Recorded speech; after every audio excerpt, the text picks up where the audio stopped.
Ok, hvala vam.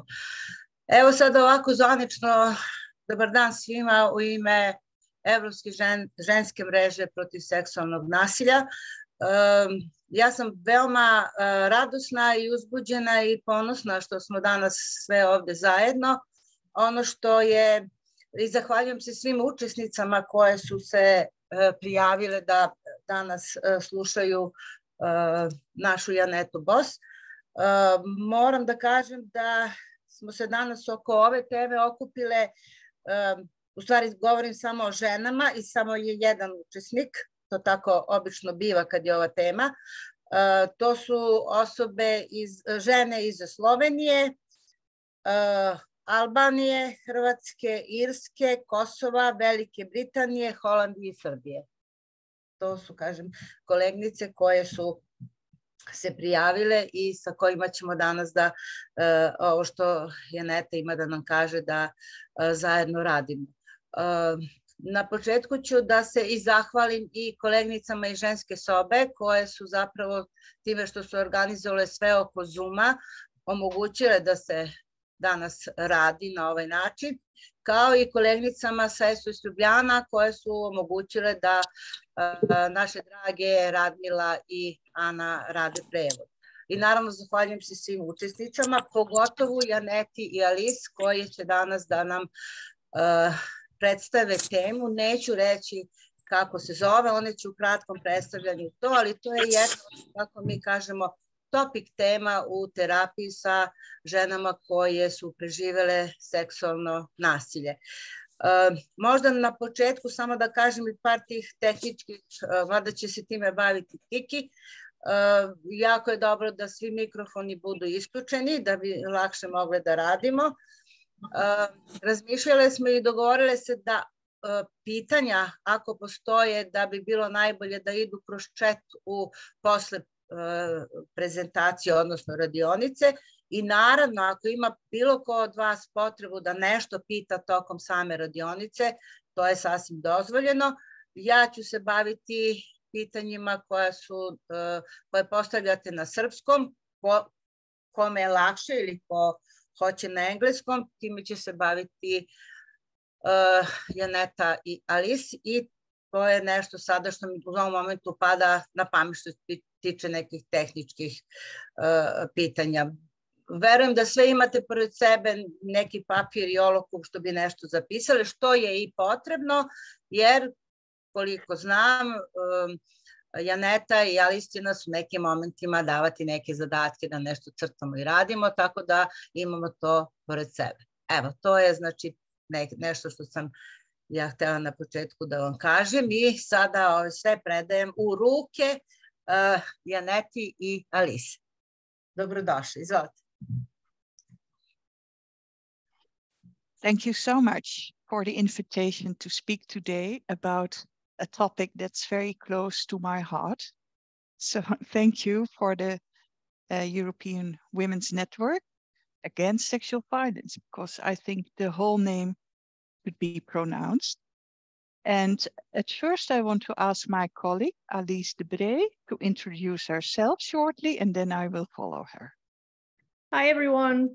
Thanks for having us today online, hopefully one day face-to-face. I'm a psychologist working with children, adolescents, and adults, mostly now in English, Spanish, and French. And yeah, Janneta was my old supervisor when I was still an intern. So I'm excited. And it's nice that we will do the role play together later on to show a kind of intervention that is possible. But first I will tell something about myself. My name is Jannetta Bos. I'm working as a psychologist, psychotherapist, and I'm a sexologist. And my latest job is in Center 45, ARC Center 45. This institution has been started to treat people who suffer from the consequences of war, Second World War. But nowadays we treat a lot of refugees and asylum seekers from the countries of war from today. And it starts mostly with people from Bosnia. So we have a lot of Bosnian clients, but also from Serbia, Croatia. So that's good to know, but also Syria, etc. And as you probably know, part of a war crime is sexual violence, and that happens a lot. And as a sexologist, I started to get to work with clients who suffer a lot from koje su imale probleme zbog preživljenog seksualnog nasilja koji se vezuje za rat, ali također i zlostavljanja. Ali pre ovog posla sam 14 godina radila sa ljudima koji su imali granične probleme. To su uglavnom osobe koje su preživjele seksualno nasilje i zanemarivanje tokom mnogo godina. And these ideas I want to share with you in this workshop. So I will start my presentation now.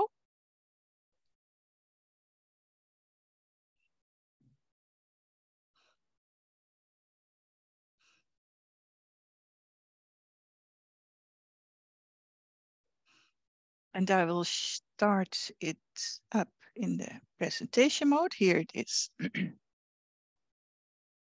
So, and it's called working together because the body is often forgotten and sexuality is also mostly forgotten when we work with our clients. And it's working hard together if a woman wants to, to restore her relationship with her body and with intimacy and sexuality.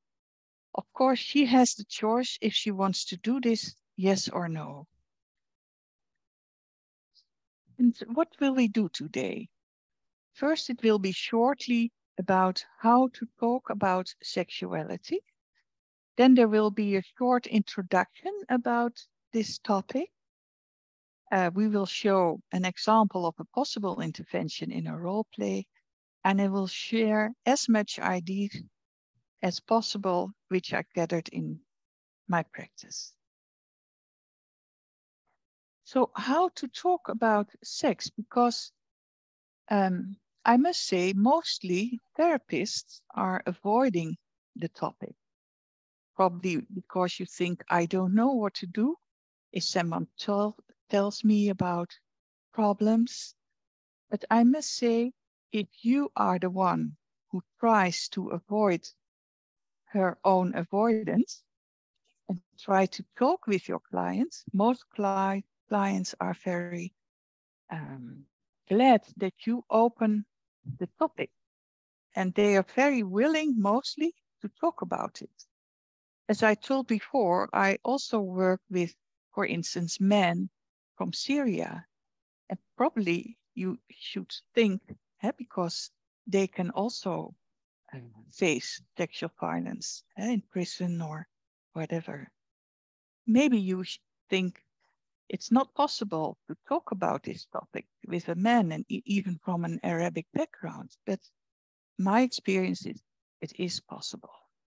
So I would like to invite you, and hopefully after this workshop, you feel really invited to open this discussion with your clients. But first, ask permission to discuss the topic. Are you okay if we talk today about sexual violence? Because many women who survived abuse experience problems in making contact with their own body, with intimacy, with their sexuality. So I would like to look together with you at this topic. Are you okay with this? And important, because the younger the woman is when she faced sexual violence, the more she did not learn to say no. So check if your client is able to say no to you. And also during the conversation, she may always say to you, I'm not feeling comfortable about it anymore. please, can we stop? And of course, you stop at that moment. And it's important also to find agreement about word usage. So probably together you can make a list of words that are acceptable. And if the client doesn't know any words, probably you can make some suggestions. Shall we use the word vagina? Shall we use the word sex, or maybe making love, or how shall we do this? And ask open questions, because if you don't fancy men as a woman, maybe it's very hard for you to say, I fancy women. So don't assume that you know the sexual orientation, for instance. And sex is not only with another person, it's also related to your own body. So that's also important. So don't, I would say, advise you, also talk with clients who have no relationship, because probably they would like to have one, but they don't dare to have a relationship because they think, oh, I don't know what to do and how to do, and I face many problems. And after the conversation, check how it has been, how it was for the client, how it is experienced. So there are many sexual problems that can occur after sexual violence. And there has been research about this topic in the Netherlands, and twice as many sexual problems in women who have experienced sexual violence. And that's a lot. Huh? More frequent problems with sexual desire. More frequent sexual aversion. And that means sexual aversion, it can occur when you are touching a partner, or when you are being touched, or when you touch yourself, but also when you think about sex, probably. So when images are coming up, or when you watch a program on the television and you see people making love, and then the whole body is protesting, you feel disgust, and the body is expressing, I don't want this. And in the Netherlands, we think at the moment that sexual aversion should be pointed out as a post-traumatic stress disorder. So it's not a sexual problem in the origin, it's manifesting in sex, but it's related to the post-traumatic stress disorder. Other problems that can occur are problems in feeling. You don't want to feel your body anymore. You can't feel your body anymore. You turn your feelings off.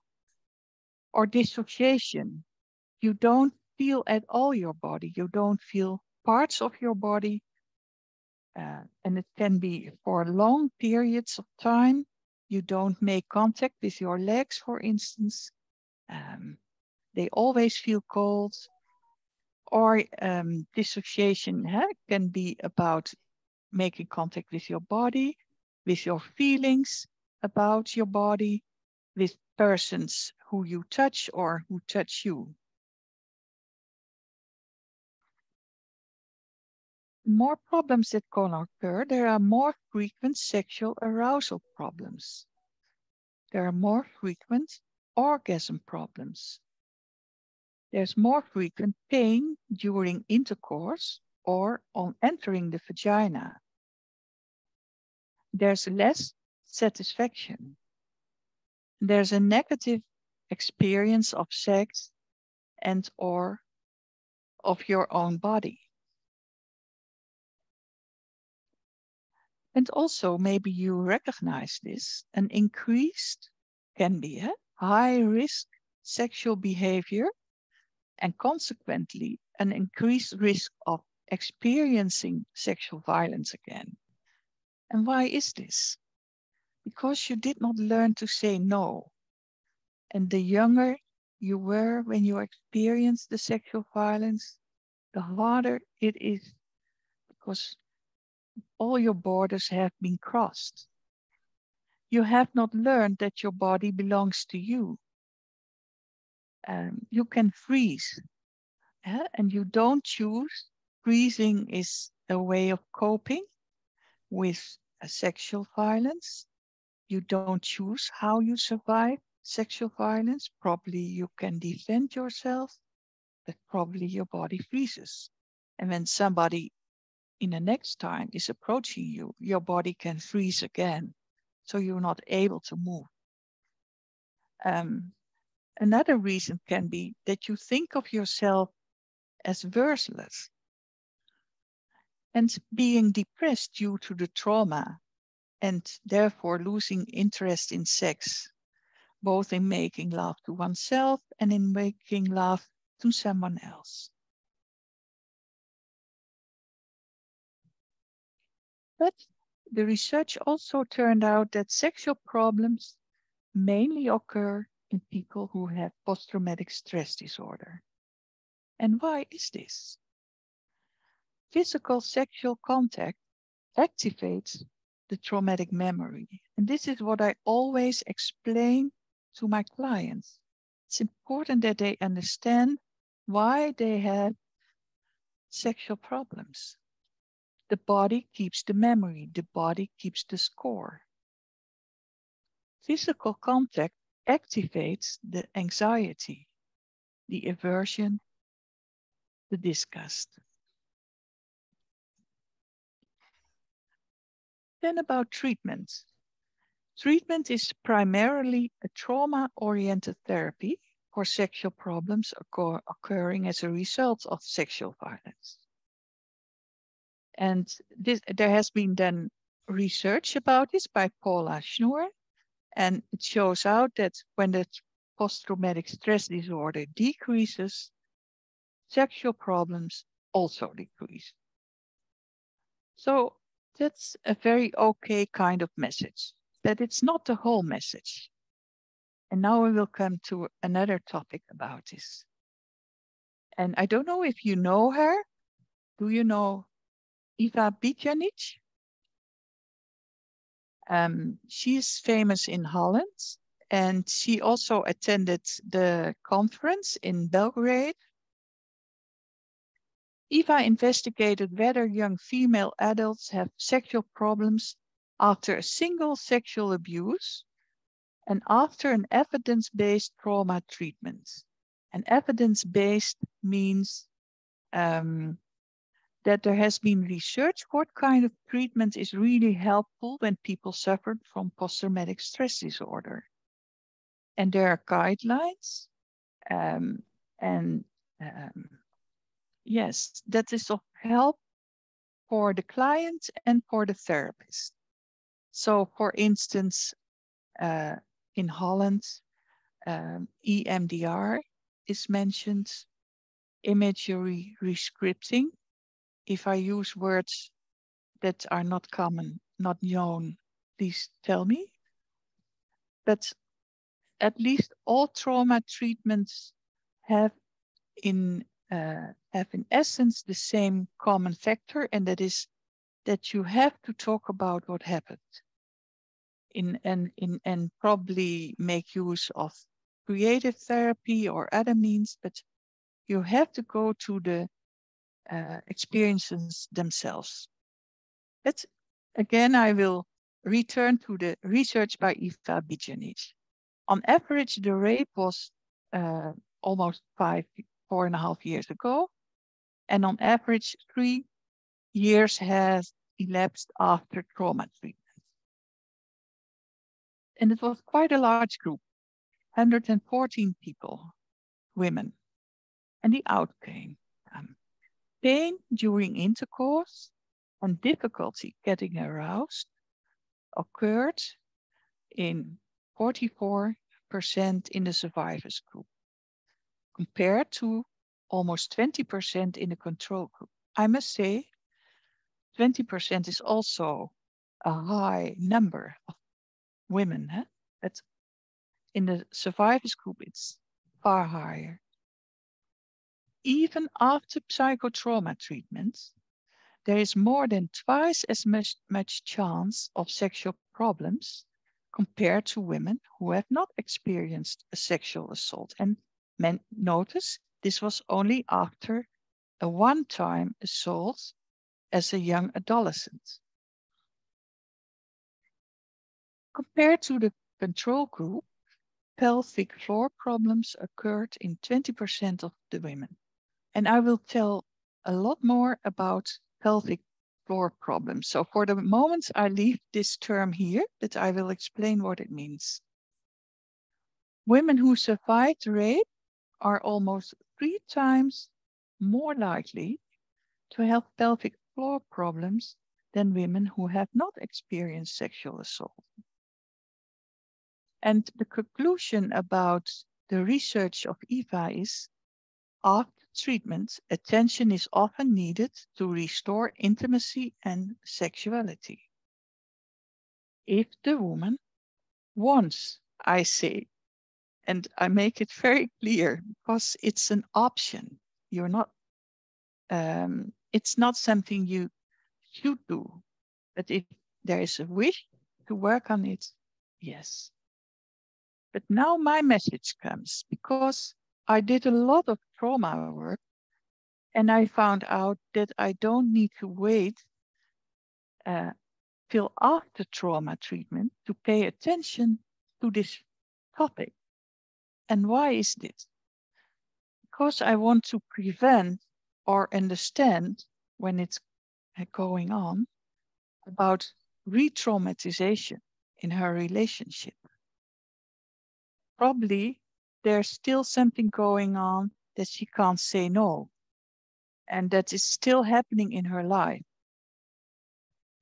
And to check whether her limits are being crossed again, for example, because she has pain during lovemaking. To provide sex education when needed. The younger you are, the less information you have about sex and about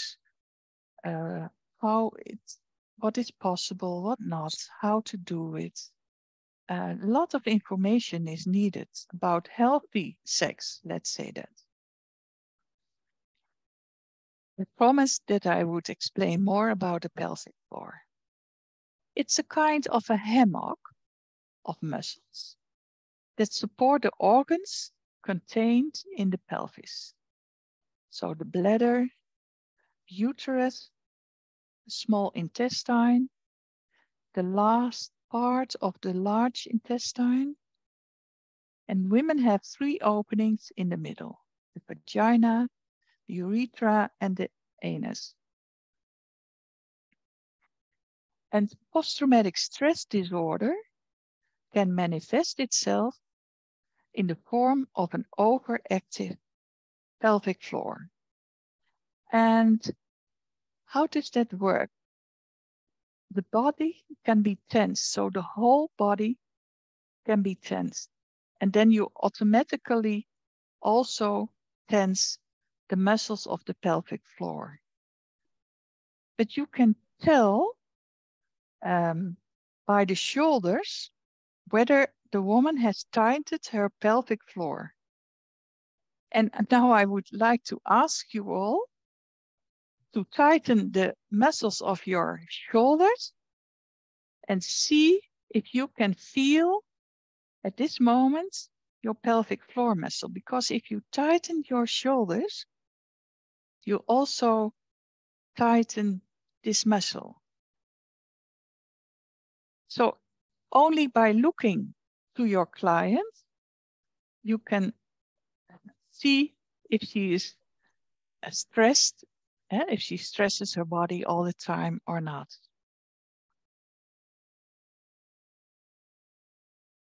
And now I want to pay tribute to Professor Dr. Ellen Laan. She's a famous sexologist in the Netherlands. She died last year on a young age due to breast cancer, but she's an important person to tell about sexuality and related to trauma. She did a lot of research about sexuality in the Netherlands. And she says the pelvic floor is an emotional organ And pelvic floor tension is an emotional response, an expression of a general defense mechanism in the face of attachment problems, trauma, pain. So we all tend to react if we have a history of neglect, of trauma, pain, to tense our body and to tense our pelvic floor. And increasingly tense pelvic floor can lead to chronic abdominal pain, chronic lower back pain, lower urinary tract symptoms. This is leading to chronic urinary inflammation.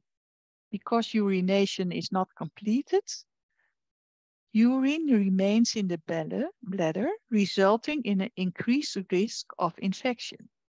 So this explains why many women have chronic bladder inflammation, because they tense the muscles of the pelvic floor. Irritable bowel symptoms.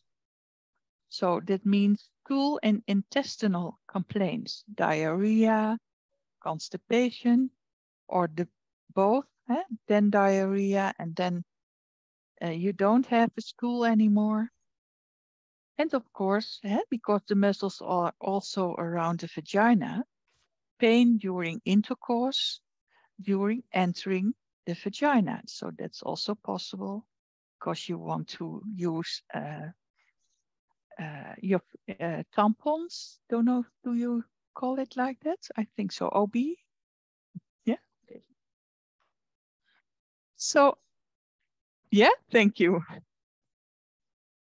The medical examination is necessary if this has never been done before and the woman experience these pain problems. But it's important, or has pain during intercourse, for instance. But be aware of over-medicalization, because all these problems can lead to chronic abdominal pain. And the cause is physical, but also related to PTSD, to the post-traumatic stress disorder.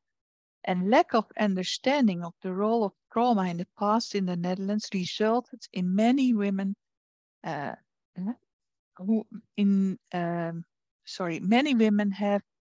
have been many women who lost their uterus because the trauma was not understood well. So that's hard, of course. Are there any questions until now? I'm a bit curious if this is clear, this until now, and otherwise please feel free to ask later on. It's okay. If there are no,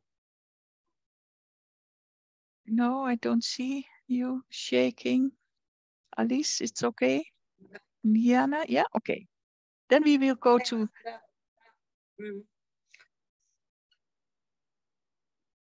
Okay. Then we will move on to the second part and ideas for treatments. And in this part, Alice and me will do a role play. And in the role play, Alice is called Eva. And I will pin myself to see if I can see you. Yes. Hello, Eva. I will call you right away now, Eva. Yes. Hi. Hello. So we are doing trauma treatment together. And can you introduce a little bit about the problems why you are seeing me? Well, we started, I think, several months now. Yeah, several months ago, I had the intake with you. And so I am Eva, 24 years old. Well, I signed actually up for treatment because when I was around 10 years old, my uncle started to touch me. And that for around 4 years, every Saturday. Because my aunt would then go to the market, and then I would be with him because my parents had to work in their store. So I would always be on Saturday with my uncle and aunt. And luckily, after 4 years, the store from my parents closed. So I didn't have to go anymore. And yes, that's why it stopped, huh? But it took so long, huh? It was a hard experience in your life. And I still think that you are so brave that you came to therapy, huh, about this. Yeah, nobody noticed. Not at school, not my mom, not my aunt. And you were also told, like many women who experience the same, to keep it as a secret. Huh? Yeah. You were also threatened about it. Yeah. So it's very brave to speak about it now. And Eva, I want to talk about something with you that I will also check with you later if you are okay that we talk about this topic together. But I followed a workshop last Monday, and it was about women who faced sexual violence and the importance, if a woman wants, to talk about intimacy and sexuality. So how is the relationship with the own body? And how does that feel for you? How is that topic? Because we found out that as therapists, we mostly talk about this topic about the body, about intimacy with our clients. And I thought that is true. So I wanted to make a start with that. But at first I want to know, are you okay if we talk about this? Because we found out that many women face problems in this area. It's not always the case, but many women do. And if so, probably could talk about it and to see and to find out together what we can do about it. Yeah, I get a bit tense. Yes, of course. It's been on my mind also several times to talk about, but I wasn't sure if it was the right place in therapy. So. Well, then it's good that we open the conversation because it is the right place in the therapy to talk about it. Okay. And when you don't feel well during the conversation, when you want to stop, you can say this to me. And I want to check double. Are you able to say no to me? Because you always may do so. You are in charge now. Yeah.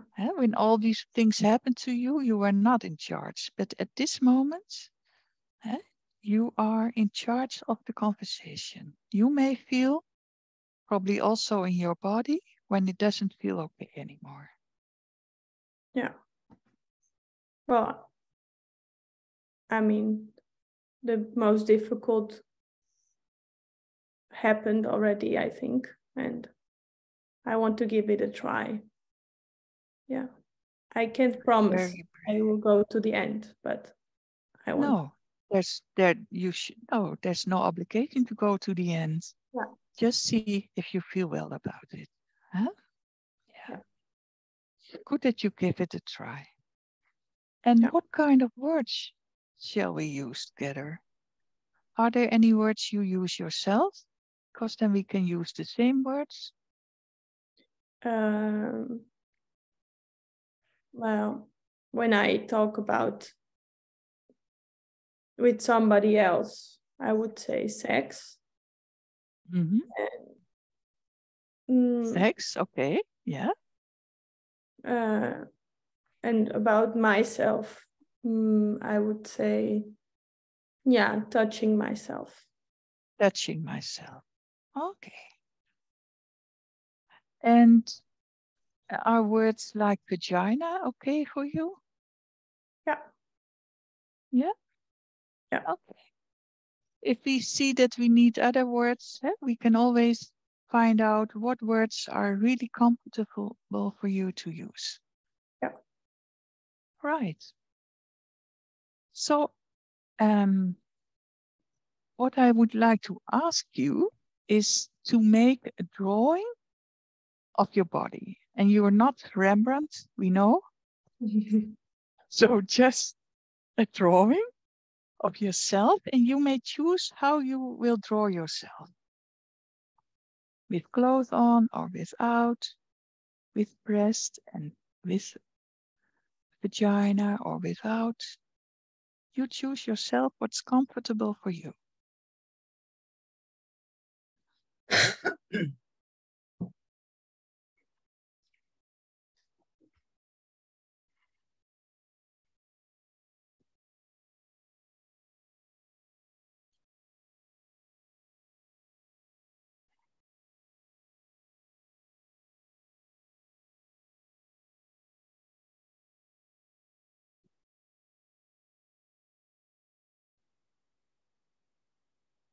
Oh, I'm not Rembrandt.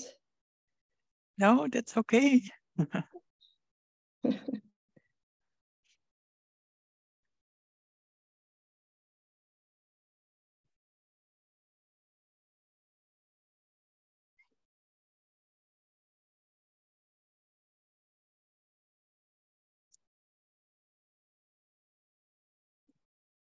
you keep it a little bit closer to the camera? Yes. All right, very good. Right. And we will make use of colors, Eva. And I would like to ask you to choose the color green. Yeah. And yeah, can you draw where you can touch your body with a quite calm or probably pleasant feeling? So you use the word that is okay for you, quite calm, or probably a pleasant feeling. I don't know what is suiting you, but what parts of the body can you touch?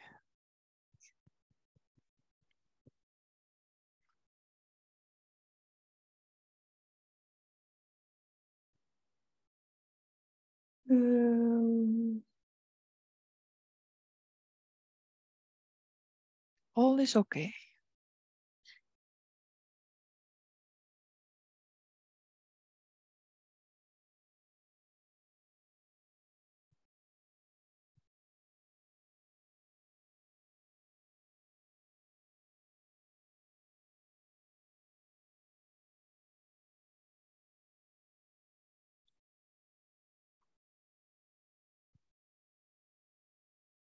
And for the audience, I will say it needs time. So that's okay, because the client needs to think over.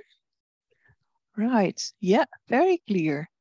So arms, hands, legs, and your feet are green, and also your ears. Do I see well? Yeah, and my hair. Yeah. And your hair. Very good. Very good. We will come to that later. You also have the color orange. Yeah. And I would like to ask you to choose the color orange where you can touch yourself sometimes, and sometimes you can't touch yourself there. So it's like the traffic light.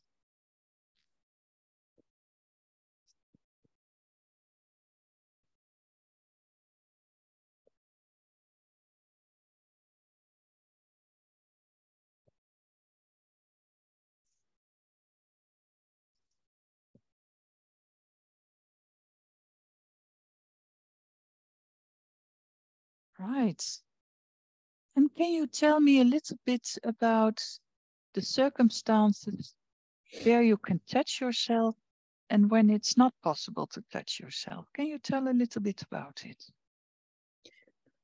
Well, I drew my belly orange. Mm-hmm. I'm noticing that when I have, for example, clothes on, I can, put my hands on my belly or on my upper legs. But for example, when I am under the shower, I cannot. Right. Yeah, so I don't wash there. Actually, I don't put soap there. I don't touch it. So you can, when you wear clothes, when you wear, that's the skin itself, the naked skin, that's not possible at the moment, to touch, and you avoid that also, when showering. Yeah, right. I just put water, or I go under the water, but I don't rub. Yeah. And part of your face is also orange. Yeah. Can you tell a little bit about that? I only touched it when I really know my hands are really clean. So I clean my hands sometimes 3 times before. I then clean it 1 time at night. But I don't want to touch my face during the day. No. Okay. And cleaning hands is also important, huh? Yeah. Yeah. All right. Okay. Is there more you want to tell about it at the moment, about the orange color?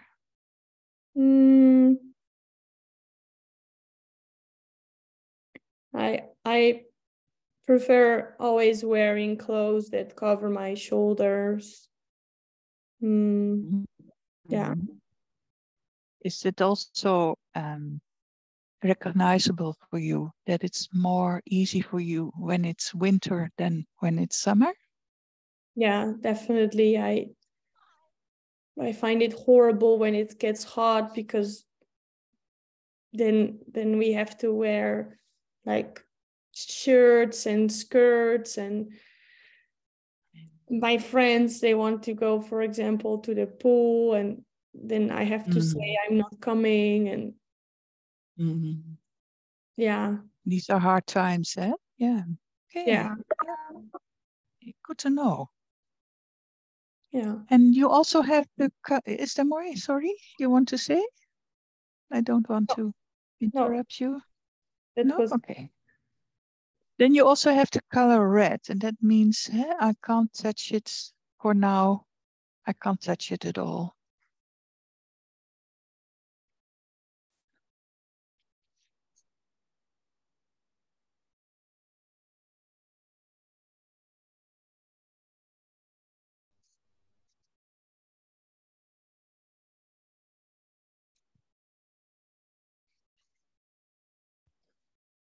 All right. Yes.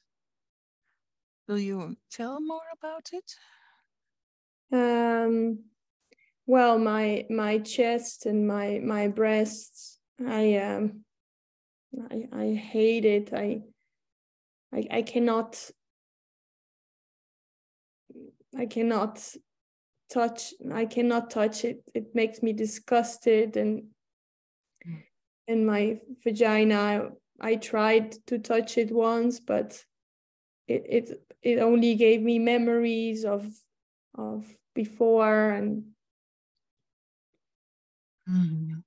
also my mouth, because I had to do things with my mouth, and that is for me, no, I cannot. So, yeah, that's hard, huh? Yeah. It's very hard, and good that you choose the color red, huh? Because it also has to do with where your boundaries are at the moment. Yeah. All right. Thank you, Eva. If we look at your drawing, huh? Yeah. Does that also mean, because the memories are coming up, when you touch yourself, that you don't touch yourself, that you don't have any sex with yourself? I ask it a little bit careful, but no. No, okay. No. I tried one time, maybe 3 years ago, after a night we had with friends. We talked about touching ourselves, and I thought, oh, I've never done that. So I thought, well, let's try. But no. No, it was not a good experience. No. And what you are telling is important, because the body is also memorizing things that happen to you. So you explain to me, and that is an experience you share with other survivors, that when you touch yourself, memories come up. So your body also memorizes what happened to you. This is not a fact that always should be like this. It can be changed, but for the moment it is like this. So it's important to know. Yeah. Normally, I stop for one moment the role play. We have a whole conversation and more conversation. So I have to summarize it a little bit. You understand that, due to the role play. So I will speed it up a little bit.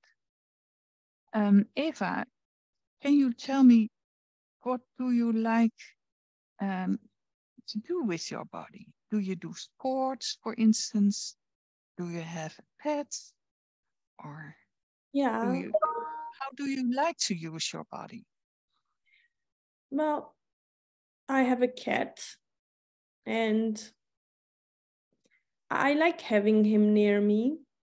I mean, having him, for example, like on my belly. I like touching him. I also like him being close to me. Actually, right. Yeah. Good. Now I think about it. With him, it's not a problem. Do you do sports? I did swimming, but actually I didn't. I tried it once, but I really didn't like it. I tried to walk,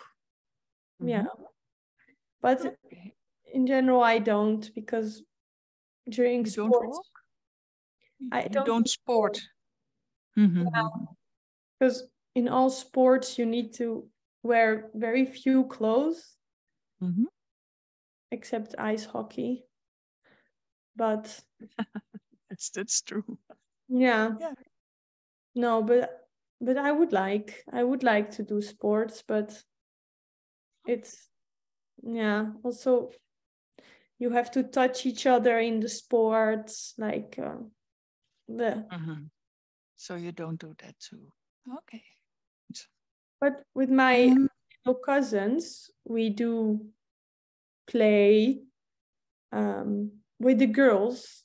My You mean the daughters of your sister? Yeah. Okay, yeah. I play, but with the boys, I also don't really like when they want to enter the game. Yeah. Okay. But what kind of play do you do with the daughters of your sister? What do you like? Well, we, for example, do a French game with playing the ball. Everybody has his own ball and throws the ball. We also play like kitchen game. My cousin girls. But when the boys try to come and want to like play with us, I just say I have to go to the toilet or something, and I leave it. No. Okay.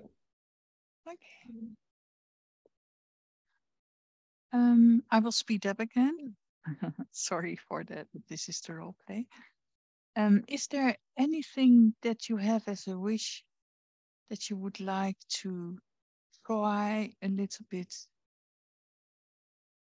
Something with the green area to use, or something with the orange area to maybe green at first, but can we make a kind of first steps for a plan, probably?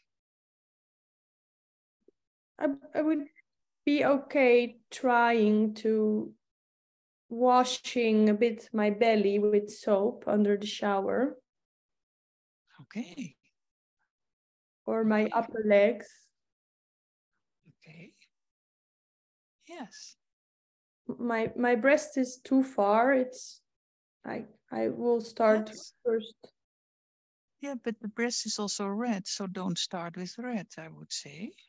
Yeah. Okay. And just see it as an experiment. Eh? You try and see if it feels well. And if you do so, do you notice the temperature of the water? Do you notice it? If it's feeling nicely warm? Well, sometimes I get out of the shower and I'm all red. I don't understand because I didn't feel it was that warm. Oh, right. Yeah. So maybe we should work on that first, that you notice how warm the water is, because you should not burn a little bit your skin and use too hot water. Yeah.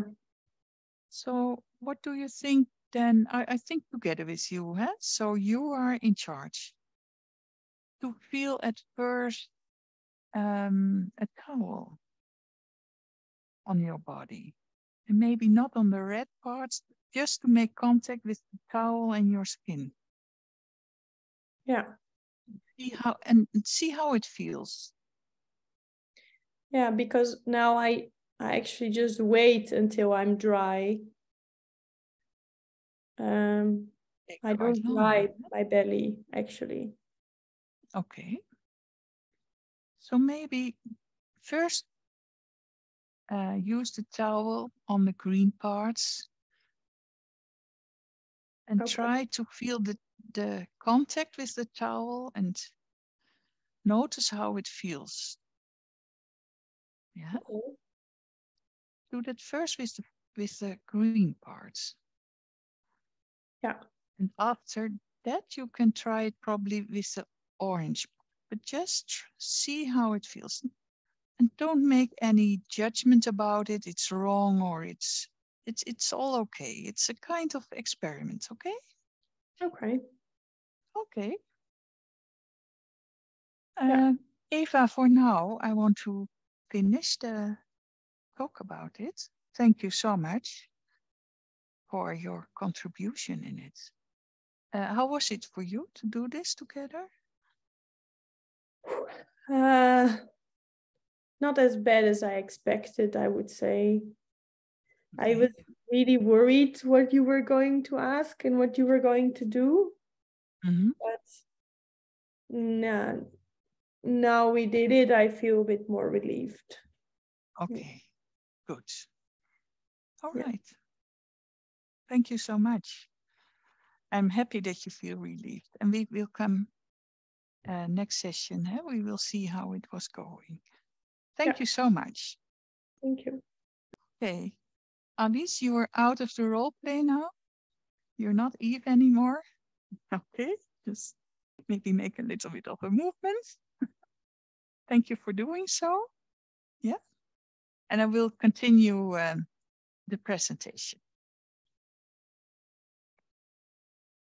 So what you saw here, I asked to make a drawing, and the woman also chooses the front and or the back of the body, but mostly the front is enough because it's quite overwhelming to do this kind of exercises. And the woman also decides how she wants to draw, with the clothes on or nude. So that's also important. And green means it can be done with a reasonable, calm feeling. And orange, sometimes touching is possible, sometimes not. And red, it can't be touched. And questions you can ask: what's going well? What do you like? Do you have ideas? What is going well and could you increase it? What would you like? And you make a list together and the woman chooses what to practice. Examples of how to connect or reconnect with your body. Press your feet firmly on the floor. Exercises a la Jacobson. I don't know if you know them, but it's contraction of the muscles and relaxation of the muscles. And you notice the difference between the very stretched muscles, the tightened muscles, and when you lose the stress on the muscles. Breathing exercises. Next step can be place your hand on your belly while breathing. Feeling warm, feeling cold. Feeling of the fabric of your clothes. Where does your body feel soft? Where does it feel rough? For example, your face feels soft. Showering, feeling of heat. That was also an important issue in the role play with Eve. And the difference between a hard and a soft jet. And the feeling of the fabric of your towel. Touching part of your body with your fingertips or with a feather. Apply body lotion. Looking at yourself in the mirror. Try to do it without judgment. Be mindful. That's always difficult for women, but we can try to make her step by step not to judge herself anymore. Touching your chest with or without your clothes. Then you can work with a couple if the woman has a relationship. And why would you invite the work to do together with a couple? So mostly I start with the woman alone, but as soon as I found out that she has a relationship, I try to find out together with the client if it's okay to also ask, the partner to come. And I want to explore the dynamics between the couple. For instance, if I say yes, might it go too far? Because A leads to B, and it's best to avoid all. Or my partner has the right to have sex. I need to endure it, and pain is part of it. And from the partner side, she probably doesn't love me anymore. I, partner, feel like I am the offender. Because when I touch her, the bad memories come up. I didn't do it, but I feel like I am the offender. it's best not to touch her anymore. I don't want to hurt her. Or I don't know what to do anymore. Whatever I do, it doesn't feel to work out right. And it's also necessary to give psychoeducation, that the couple knows what is going on. To explain, for instance, that many women, not all, experience that when they are in love, at the first period, they can make love with a partner. And later on, the memories take over and they don't understand why. But when the relationship starts and you are full with hormones, they take over, all the pleasant feelings take over parts in your brain where the fear is. And the fear goes to the background. But when the relationship goes on, the fears are coming up. Some women experience that they, when they start to be touched by the partner or touch the partner, the experiences, the negative experiences immediately come up, and that it's not possible to make love. These are examples in my practice how women brought themselves, and the right is of an Islamic woman, Islamic background, how she draw herself and her husband when we had a talk together. The drawing of the body with the couples. Where is it green? Where can my partner touch me? Where is it orange? Where is it red? Drawing of the front and back of the partner. Where can I touch my partner? Where sometimes yes, sometimes no. And where is it not possible or not possible yet? And after drawing, create a plan with clients. Tune in well. Nothing has to be done. That's also important. For example, start by touching of the green areas. Learn to feel your own hand with attention. What do you want to try out together around the green areas? And important, you can always say stop. And check if she can say no to her partner. Or exercise this in a role play. This is also important because the younger she was, I repeat the message, the more she has not learned to say no. So then you need to exercise it in a role play. And also the body can freeze. So the partner needs also to be attentive to when the body freezes when making love. And explanation, stick to the agreement you made together. Do not go further than agreed, so that touching remains safe. Then see if someone wants to go to the orange areas. Together, look at when something is or isn't possible. What are the conditions? With orange and red. Discuss with the couple which touches brings back traumatic memories. The body also stores memories, and map them together.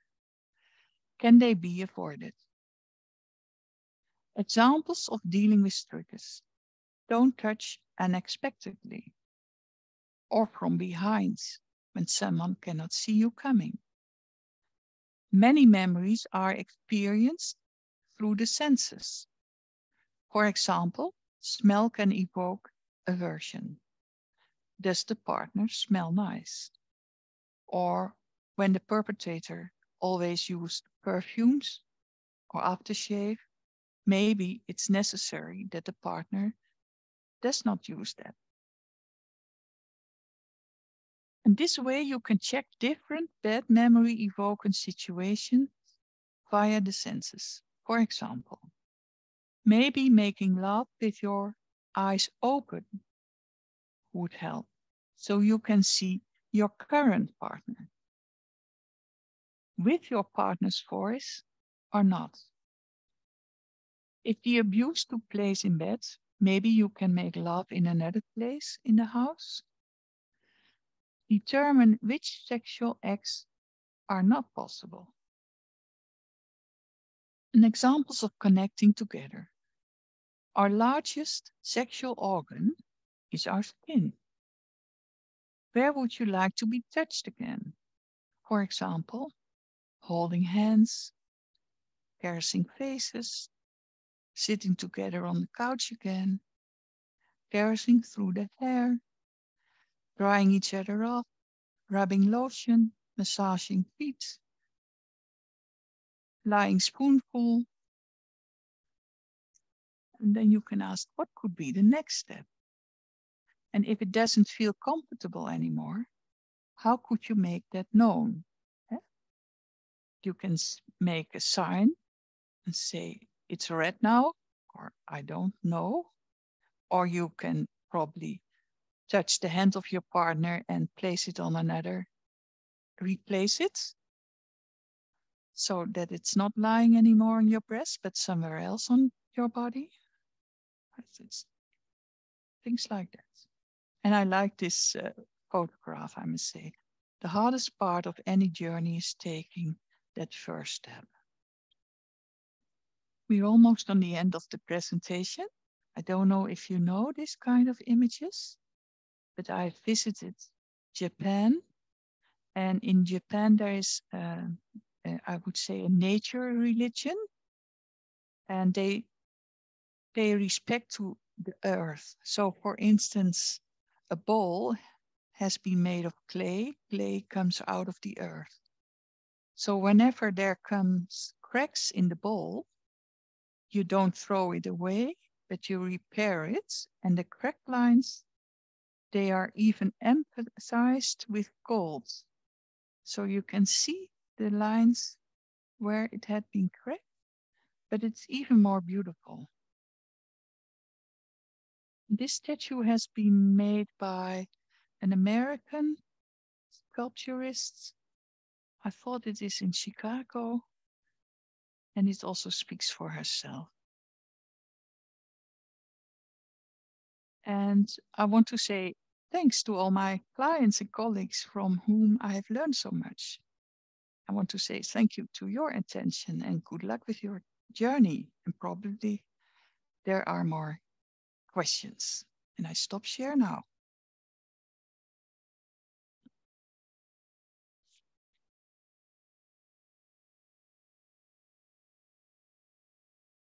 So we still have some time for questions.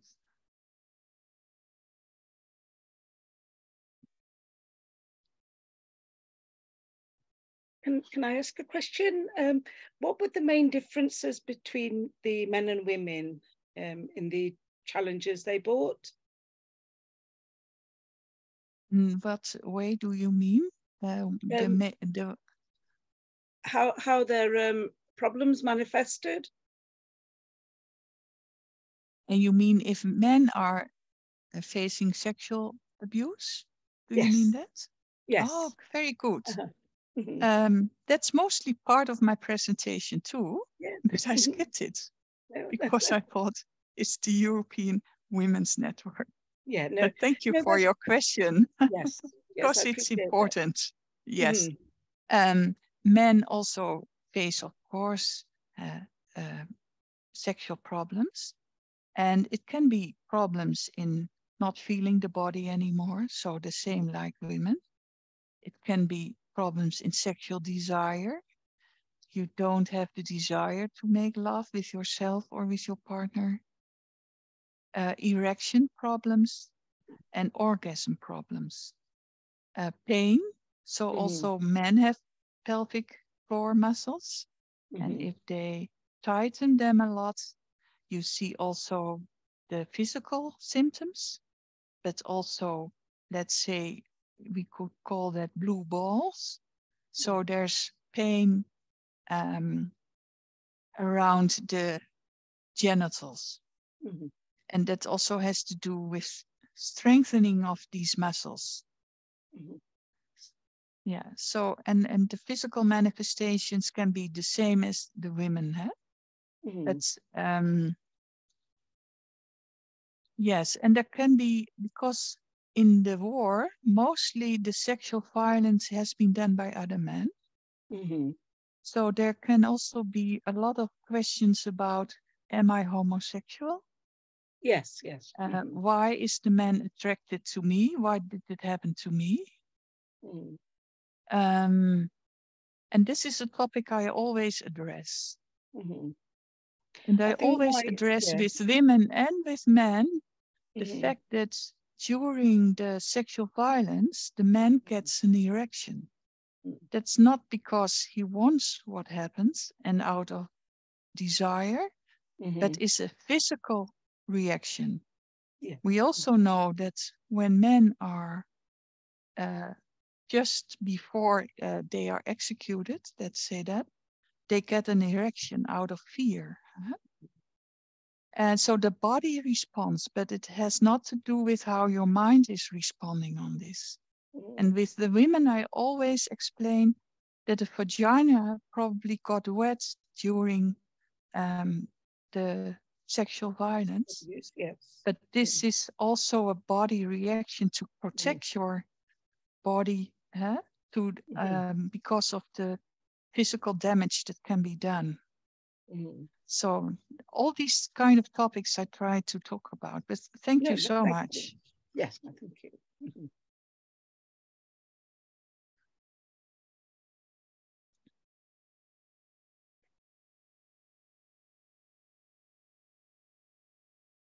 Maybe there are more questions. Evo, ja bih samo ono što je meni u radu bilo nekako najosjetljivije jeste da upravo devojčice i devojke koje su imali iskustvo seksualnog zlostavljanja tokom seksualnog nasilja su doživljavale orgazam. I to je sad ovaj deo koji govorite da jeste vezano za psihoedukaciju, ali je to jako osjetljivo i ono što sam ja shvatila i još uvek shvatam, da je ne korak po korak, nego po pola koraka je nekako važno da se ide, jer sa tolikim osjećanjem krivice da je do toga došlo, jako je komplikovano doći do klijentkinje i da se otvori na taj način, da nekako sebi kaže jeste, to se dogodilo, orgazam nije nešto što je bilo vezano za moje zadovoljstvo, nego je to u stvari telo koje tako reaguje. Moje iskustvo kaže da je jako važno da ovaj deo koji je možda medicinski i sada koliko nam je to strano, da je jako važno da ženama taj deo približimo upravo kako je telo sagrađeno, pogotovo taj deo gde smo govorili o pelvic flooru i znači karlica i na koji način zapravo se reaguje, da kad razumeju da je to anatomija, da to nije ništa njihova greška, da je to nekako neki koračić u tome da se devojčice i kasnije žene opuste u svemu tome, da nekako to mogu da prihvate. Ali kažem, osjećanje krivice je ogromno, veliko i nekako teško je da se to malo otvori da bi se ušlo i pustile da je to nešto što je bilo i da je i to bilo mimo njihove kontrole. Znači, apsolutno nije postojala kontrola čak ni u tome što je njihovo telo.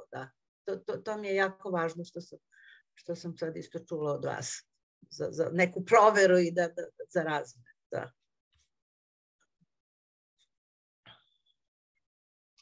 Thank you for your very, very sensitive comments, because it's so important that we talk with our clients about also this aspect, what you mentioned.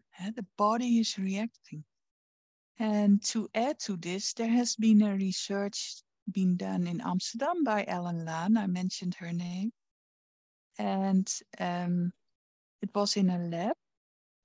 And women were shown fragments of porn. And there was a vaginal amplitude in the vagina, and it measures the amount of blood in the vagina, and the more blood, the more arousal there is. And with the woman could also point out how much sexual arousal, they felt themselves in their mind. And there was a huge difference between how the porn was appreciated, I mean less, but the vagina reacted and there was a lot of blood being seen in the amplitude. So it means it can be together that you enjoy porn. That can also be that you see it, your body reacts on it, but you don't fancy it at all. And you even dislike it a lot. So it's nice to explain this to our clients. And to add another topic to what you mentioned about that the body is reacting in even some orgasm.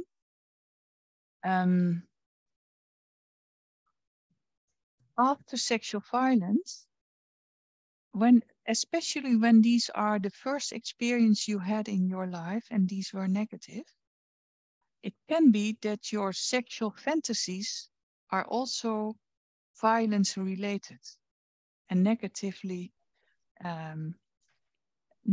scripts.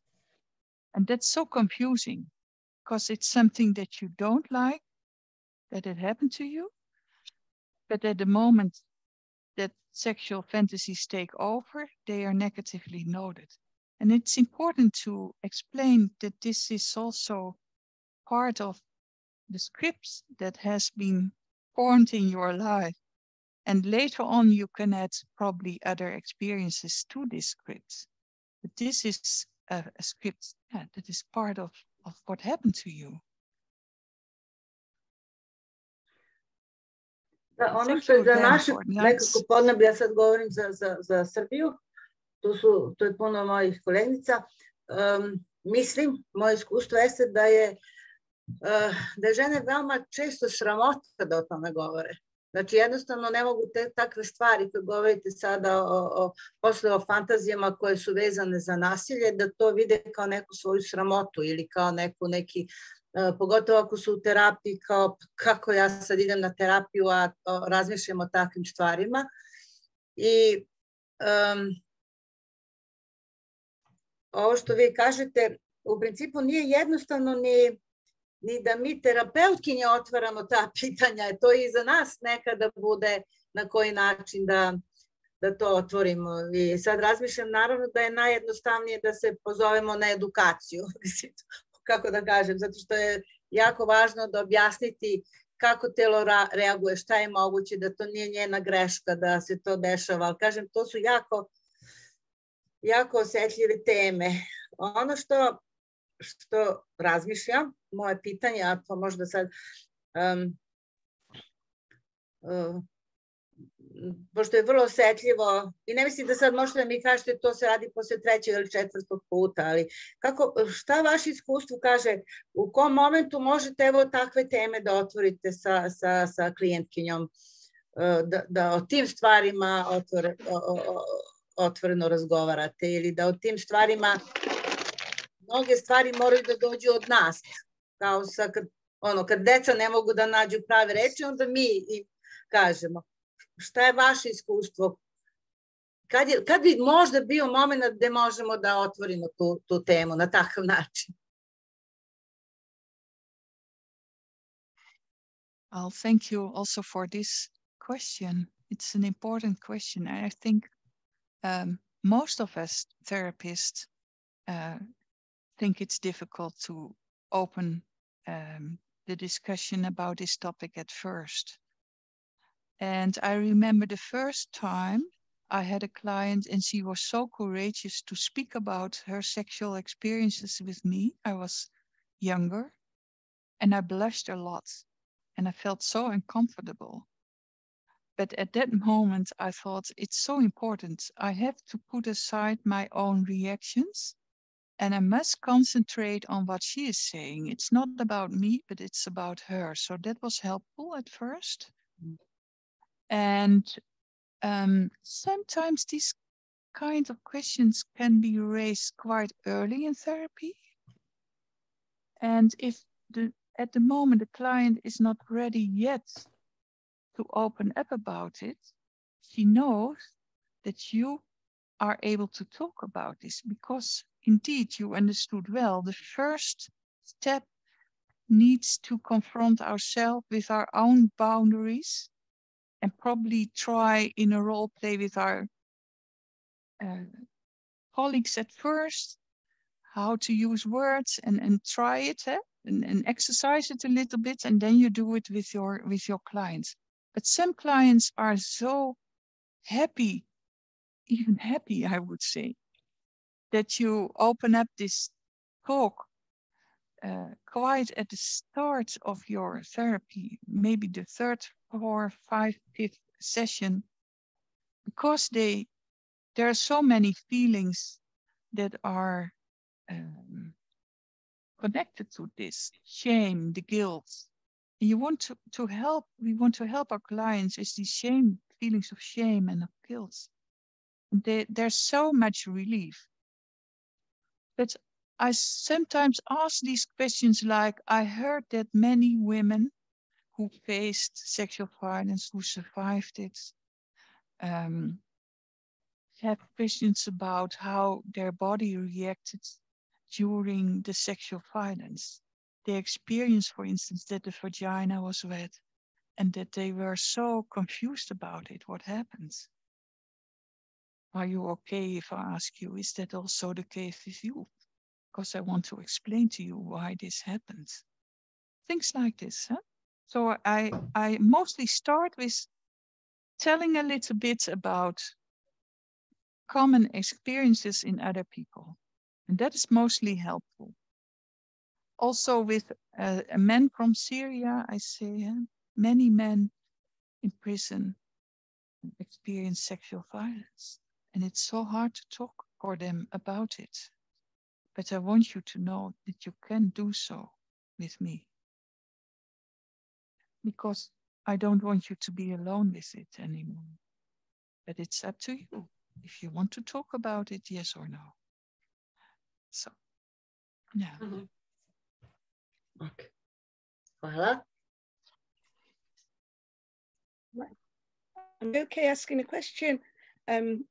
I just wondered if there was any differences, cultural differences that we need to take into account if we are working with, people from a different culture or community.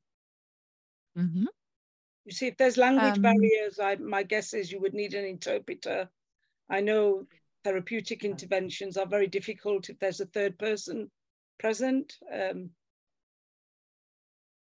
Yes, when I mostly worked with interpreter by phone, and that makes it more easy for most clients because then you are not being seen by the interpreter, so you're more anonymous.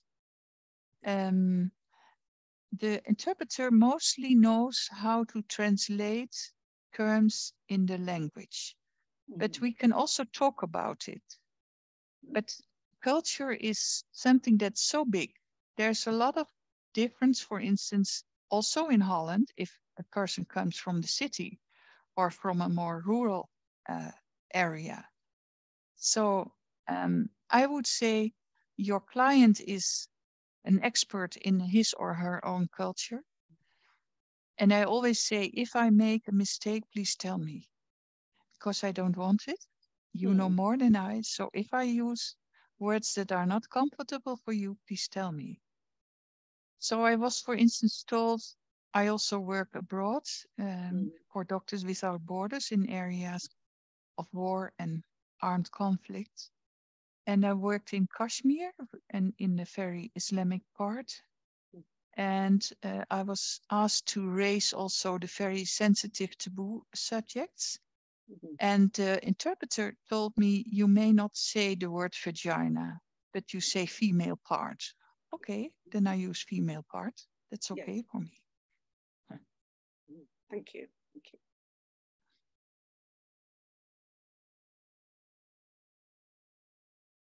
But my experience is you can't do wrong so easily if you are sensitive and if you try to make agreements with your clients about how to open up and how to use words, and it's highly appreciated.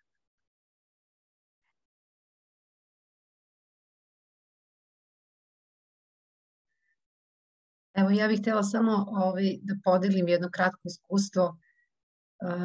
Pre nekoliko godina sam radila sa ženom koja je doživjela nasilje, seksualno nasilje u ratu, koji se desio u Bosni pre koliko decenija, i ona je bila starija od mene 2 godine i nekako taj susret sa njom koji je bio u kontekstu primoravanja nje da svedoči posle svih tih godina o tom događaju je stvarno za mene bio vrlo jedno i lično i profesionalno iskustvo i jedan veliki izazov. Shvatila sam u stvari da nakon toliko godina ona je naučila da živi sa tim svojim iskustvom, ima svoje strategije, mnogi od njih su destruktivne i prvenstveno autodestruktivne, i to nasilje je zapravo nekako odredilo njen život, čega je ona potpuno svesna. Tako da sam posle mnogo dilema koje sam imala razumela u stvari da je za nju mnogo važnije da ostvari neki kontakt sa mnom, potpuno nevezano za taj događaj, jer je ona prvi put došla u Srbiju, odakle su njeni, da kažem, nasilnici bili, paravojne formacije koje su se tad nalazile u Bosni, i osjećala je zapravo da taj neki izlazak u svet odakle je bila pretnja za nju je neka vrsta oporavka, tako da ona je do te mere normalizovala svoje stanje, da moja procena bila da uopšte nije važno da razgovaramo o tome šta se dogodilo, osim u svrhu, to je da nema nikakvog prostora zapravo da bi otvaranje toga nju dodatno ugrozilo. I to mi je bilo sasvim različito iskustvo nego u drugim situacijama kada sam na sličan način kao vi. Jako mi je drago da ste podelili ovo iskustvo, posebno ovaj deo vezan za rad sa razumevanjem organa, to mi je novo na taj način i hvala vam puno, ali eto, to sam htjela da podelim kao nešto što recimo meni bio veliki izazov. Hvala još jednom.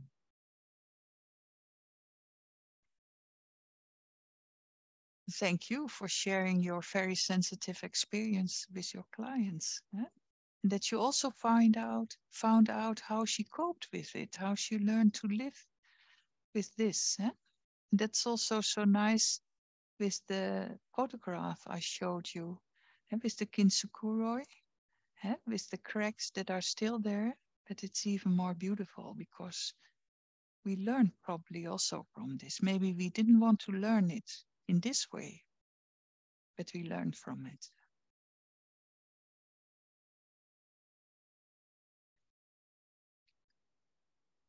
We also need to stick a little bit to the time, I guess. It's 4:05.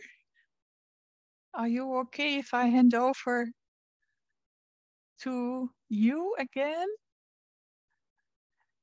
You, Jana, I hope I pronounce your name right. And if I don't, please tell me. And I want to say thank you already to Anna and Radmila, because they worked so hard and translated all our words.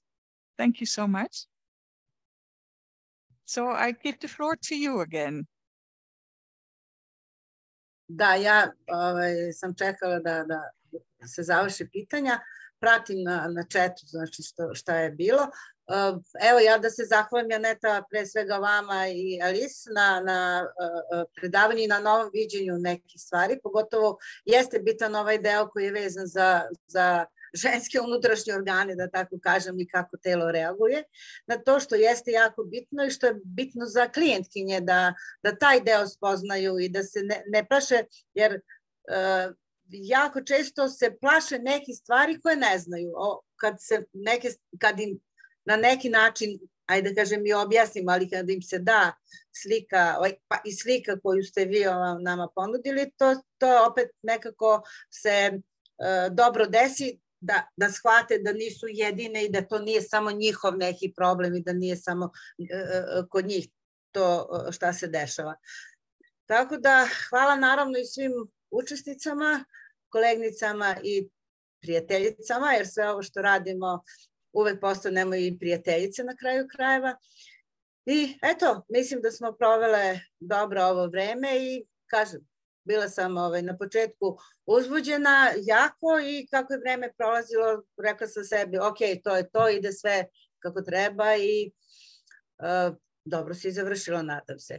Hvala vama, hvala naravno puno našim prevoditeljkama ili prevodilicama Radmili i Ani, dobro su se snalazile i u terminima i mislim da ćemo se videti jer Evropska ženska mreža protiv seksualnog nasilja ima u svom planu da u sledeća 2 meseca, tokom januara i februara, imat ćete obaveštenje o tome. Tu nam je i Zafira koja će nam biti, pretpostavljam, sledeća predavačica sa svojim jako zanimljivom temom, ali o tome ćete sve imati obaveštenje, tako da u sledeća 2 meseca ono što budemo spremale, sve vas ćemo obavestiti i uvek ste dobrodošli, znači da ovako zajedno sedimo i radimo. Hvala svima još jednom.